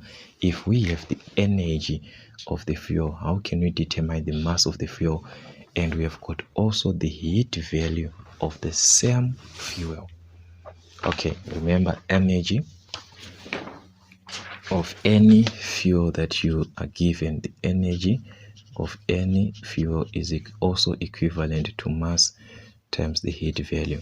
So in order for us to have the mass, we can simply divide our energy and the heat value, which is the energy that we determined on 5.42 whatever that we had. So remember, there we had that value, or we had it as megajoules. So you're going, I don't know how we are going to take it, but it's best for you to use this one that you convert it to megajoules. Why? Because our heat value is in megajoules per kg. Okay, so our energy in megajoules was 56,001 megajoules. So take note, we are talking of something that we just calculated now. All right, so that will be over the heat value, and we said our heat value is 42. This is megajoules per kg, so this will be 42 megajoules per kg, like that. So definitely show you have mass, because this is per kg, and it is going to give us 1,33333, and there's a 5 at the end there, which is in kgs, but 1,333 becomes our answer there, which is in kilograms. So that's the mass of the fuel, which is measured in what? In kg. So guys, that's how they ask these questions. It's very, very important how you tackle the question, or how you visualize, how you see the question. It's very, very important. How do you answer, how do you attempt that question is something that is very, very important. Okay, so anyways, that's we had on question 5, and as you can see, this question actually had a total of 15 marks. Everything on question number 5, that a total of 15 marks. So we shall move on to question number 6 now, which is on hydraulics. So that's what we have in this case. So there on 6.1 is actually to define the unit Pascal, which is on hydraulics. Yes, 6.1, the unit Pascal. So you know that actually the unit Pascal, it is defined as the force of 1 Newton applied evenly and perpendicularly to the area, that is to an area of 1 square meter. So you are applying 1 Newton to an area of 1 square meter. That's your Pascal, guys. Then on 6.2, the following data refer to a single acting hydraulic press. Okay, so you are given a single acting hydraulic press, where we are given the plunger and also the ram. So let's just take this information separately. I'm just going to do this so that it won't affect us. Let's just put the plunger aside here and the ram aside here. All right, so on the plunger here, we are given the area on the plunger. This one is the direct area, so there's nothing that we can do. It's already in meters, but the stroke of plunger now, it's in centimeters, so this must be in meters. So divide by 100, because in a meter we've got 100 centimeters. So if we divide by 100, it's going to be 0.13 meters. We have the area on the ram, that is the area of the ram. So here on the ram, we've got the area which is of 0.45 square meters, already in meters, so there's nothing to worry about. Then the force applied on the plunger, so we have got the force on the plunger here, which is going to give us 300 Newton. All right, then we are given to ignore any losses that might happen and calculate the volume of liquid in liters dispersed by the plunger in 10 pumping strokes. So these are pumping strokes, which is 10 strokes. So we want to calculate the volume that is going to affect the plunger in this case. Okay, we actually know that if we are not given all these number of pumping strokes and so forth, we just know that volume is equivalent to area times the height. That is what we know. Area on the plunger, because you're working with the plunger here, times the stroke length, which is the height on the plunger. But now, because we're given the pumping strokes number, you have to multiply if there is efficiency and so forth. But in this case, we just need the volume.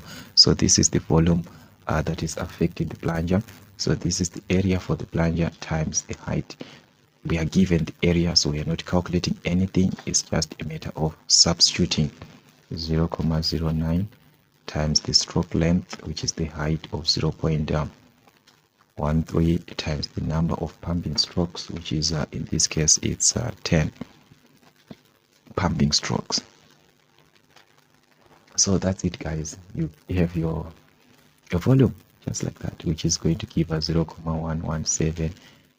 This is cubic meters, guys, but we know that in a cubic meter we have got 1000 liters. So definitely have to multiply by 1000 so that it can be in liters, liters, which is going to be 117 liters.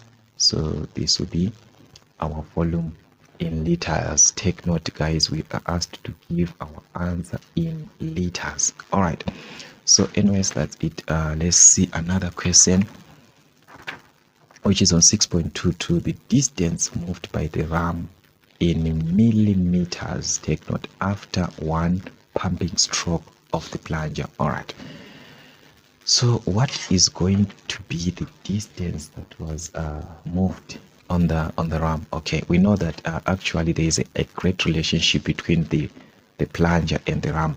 So we can play, there can be a greater role that can be played, because we know that the volume on the plunger is equal to the volume on the ram. So if the volume on the plunger is equal to the volume on the ram, and we say the volume is equivalent to area times the height times the number of pumping strokes when dealing with the plunger, and here, so this is the area for the plunger here, and this is for the ram, which means you're going to have the area on the ram multiply by the height, that is the distance that is being moved by the ram.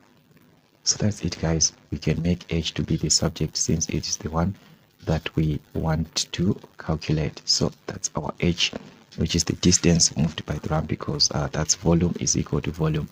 So it's going to be area on the plunger times the height, which is the stroke length, times number of pumping strokes over the area on the ram. So the area on the plunger, we go to where we listed our information under the plunger here. This is the area that is there under the plunger, which is 0.09 times the height, which is the stroke length of the plunger, which is 0.13, times n, which is the number of pumping strokes. This time we are given to use one pumping stroke, so you're going to multiply by 1. All right, everything over the area on the ram, and on the ram we are given the area below, which is 0.45. So this is the area on the ram, which is 0.45. So definitely we are going to have our height in meters, which is going to give us 0.026 in meters, but we are given to write this answer not in meters but in millimeters. So what are we going to do, guys? We know that there's a relationship between meters and meters, that in a meter we know that we have got 1000 millimeters in a meter. So if it is 1000 millimeters, therefore multiply by 1000, which is going to give us 26 millimeters. So that's what we had, guys, on this question, which was to calculate the height, which is from the one that is moved by the ram in millimeters. So that's how they actually ask these questions, and it's just a repetition throughout and throughout. State the Pascal's law in words. So this one, you know that it's all about the pressure, that when it is moving, that is whenever you are transmitting pressure in a closed system, it is going to be like distributed evenly throughout with the same intensity in all directions. So that's your Pascal's law. So that's it. Indicate whether the following statements are true or false. Choose the answer.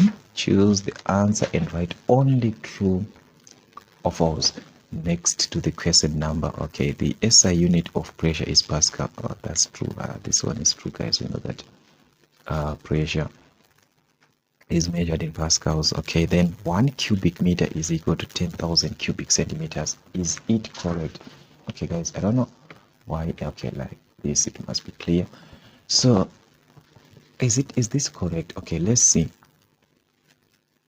In a meter, we actually know that we have got 100 centimeters. That is what we know in a meter. So when we have 1 cubic meter, which means we raise this to the exponent of 3, this to the exponent of 3, like this. All right, which is 1 to the exponent, which is 1 cubic meter, is equal to 100 to the exponent of 3, which is going to give us 1 million in this case cubic centimeters, because we are raising to the exponent of 3. So 100 to the exponent of 3 is 1 million, not 10,000. So this is a straight false. All right, so because 1 cubic meter must give us 1 million, because they can ask you next time to say, is this true or false?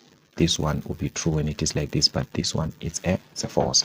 All right, so you must be able to know that. Okay, anyways, let's move on to another part of the question paper, which is on question 7, where we are asked to state Faraday's first law of electrolysis, which is all about the mass that is being released during electrolysis, that it must be proportional to the current that flows in the solution that is the one that you're working with. So that's our Faraday's first law. When we are given that there are 4 cells which are actually having each an EMF of 2 volts and an internal resistance of 0.2 per cell, are connected in series. So these are in series, so there are 4 of them in series, each having 2 volts. So definitely you have to multiply by 4 to obtain the total EMF, which is the total voltage of the circuit, which is going to give us 8 volts, because they are in series.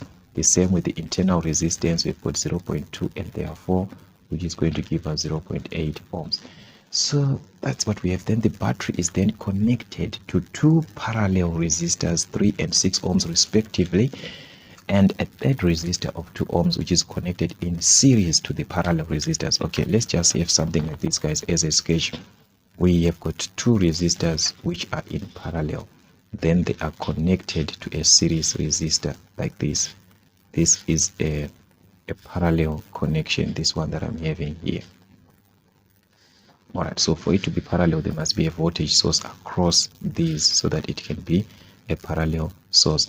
So there's an internal resistance on this voltage source, where we are going to have our total voltage, which is the one that we said they are in series. So we obtained 8 volts by multiplying 2 volts. You are adding 2 plus 2 plus 2 plus 2, because they are therefore, which is going to give you 8 volts.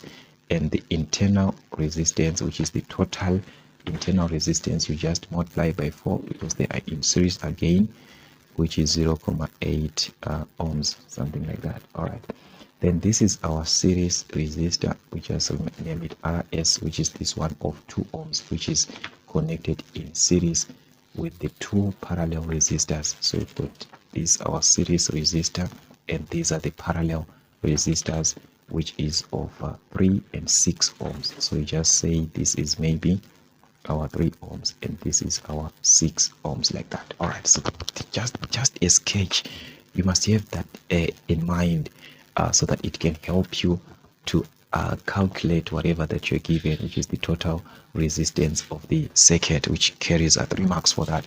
So as we can see, we can actually analyze our question in this case to take the total resistance. Why? Because look what is happening. The internal resistance, which is the total here, because it's now like a single resistor, it's in series with this one. So you're going to add these two, then add to the parallel, because these two, they are in what? They are in parallel. So we are going to have RT plus the series resistor, this one, plus this total for the parallel circuit, where we know that in a parallel circuit, R parallel is equivalent to the product over the sum. That's our R parallel, the sum. So it's going to be product over sum. So RT is equal to this RT for the internal resistance, this one, 0.8 plus RS, which is the series resistor of 2 ohms, plus the parallel circuit, which is product over sum. So we've got the product of these two, which is 3 and 6. So that's 3 by 6 over the sum. Sum, that is to add, product is to multiply. All right, so that's it, guys. You're going to obtain 0.8 plus 2 plus your product over sum is going to give you something like 2. Then if you add everything, definitely that's 4.8 ohms, and this is your total resistance. So it's the total for the internal resistances, okay, plus the series resistor plus the total for the parallel resistor. That's it. Then let's see another question, guys, which follows, which is to calculate the total current flow. So definitely total current is total voltage over total resistance. That one we know. Total current, that will be total voltage over the total resistance, which is the total voltage that is from our circuit here. From this circuit, our total voltage is 8 volts. Remember, we multiplied all of them together, and the total resistance is the one that we just calculated here, which gave us 4.8 ohms. So you divide by 4.8, and this gives us current, which is measured in amps, and it's going to be 1,666 and so forth. So it's going to be 1667 if you round off properly. So that's our total current, guys, on 7.22. All right, let's move on to another one. They are now asking us to calculate the voltage drop across the internal resistance. Across the internal resistance. What do we mean by saying across? What does that mean? This is our internal resistance here. So across the circuit, which means we are talking of this parallel circuit, which is on this part. That is the circuit which is across this internal resistor. So that means that voltage is going to be the total, that is going to be V parallel, which is going to be the total current times the resistance of the parallel circuit. That is the one that is across.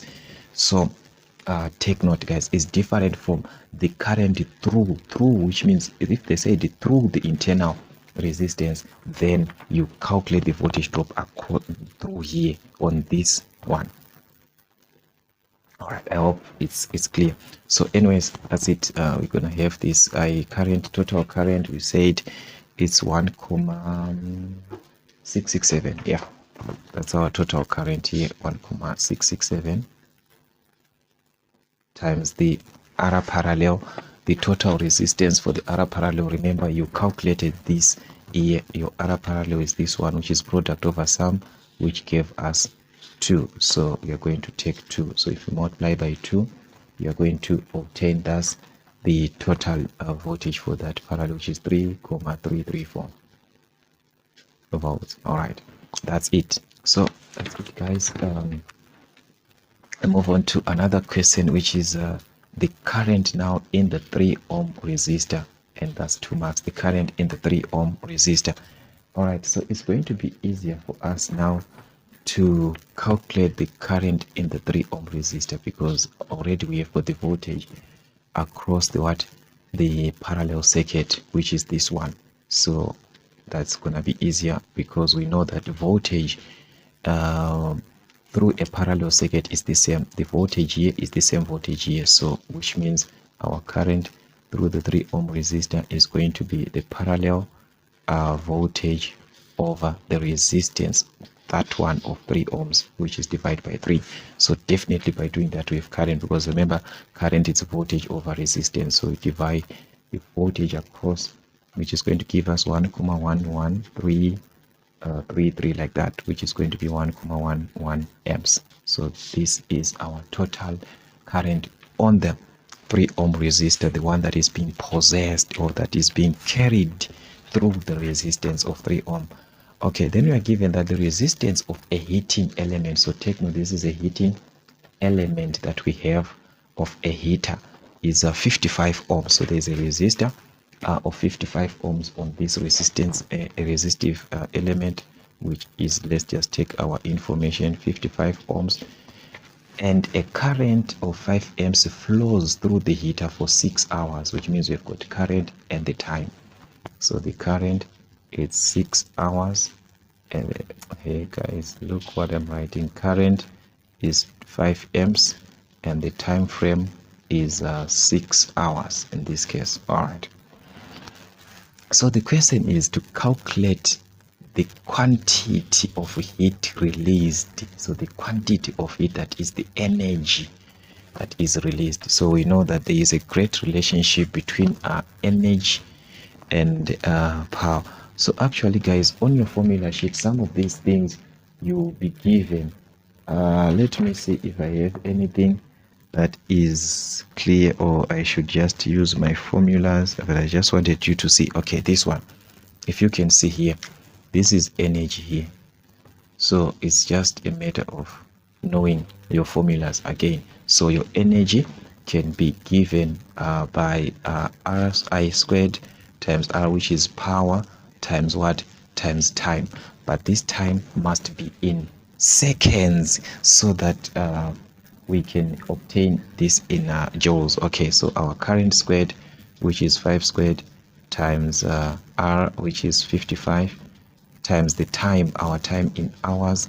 Then we know that in an hour we have got 3,600 seconds. So definitely you have to multiply by 3,600 in seconds, because we say time in seconds. Yes, you can use your time in hour, that one will give you kilowatt hour. But here, if you are calculating in joules, then you use 3,600. Your answer is going to be in joules, which is going to be 297, and we've got 0,000 there, which is 0,0000 in joules.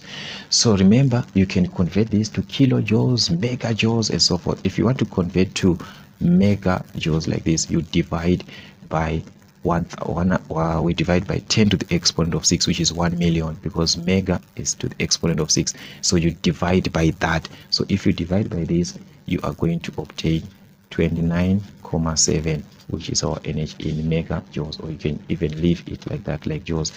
So that's it, guys. That's it there. So the other question now is extending now to calculate the cost if the tariff is 27 cents per kilowatt hour. So if you use the kilowatt hour, therefore you just multiply by, in this case, as we calculated energy, which gave us 29,7 megajoules.